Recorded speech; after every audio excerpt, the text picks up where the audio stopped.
Well, since opening more than 50 years ago, the museum has collected around 1 million artifacts, many of them neatly wrapped and boxed to be preserved. So little did one volunteer know what he would find.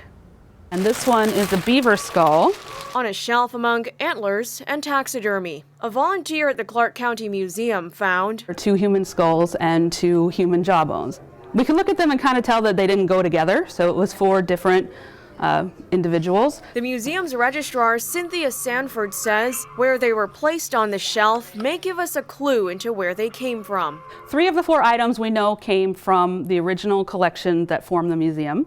And so they belong to a woman named Anna Roberts Parks, who moved here in the early 20th century. Parks was the first female mortician in Las Vegas. They're old, probably.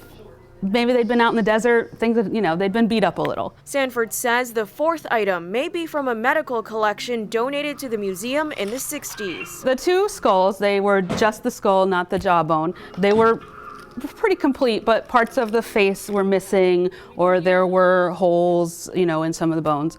The jawbones, I think both of them, the actual bones were pretty complete. One, I think the back of it was missing. And then, of course, there were some teeth, but there were also a lot of missing teeth. In the 1990s, volunteers started going through all of these boxes, Biospecimens, bird nests, bugs, skulls. documenting what's inside. It's always interesting, it's always exciting. Sometimes it's funny, sometimes it's confusing. The skulls and jaws were sent to the Clark County Coroner's Office for a forensic analysis. The next step, if they are determined to be Native American, ideally we would know from information in our own records what tribe they came from. If they are, the museum will follow federal laws to return them to tribal land. Sanford says it'll take months to get those results, but even then, a clear answer isn't guaranteed. When it's something like this that came in so long ago, when standards and practices were a lot different and things, records kind of are confused, it's kind of, disappointing that you can't get the whole story behind it.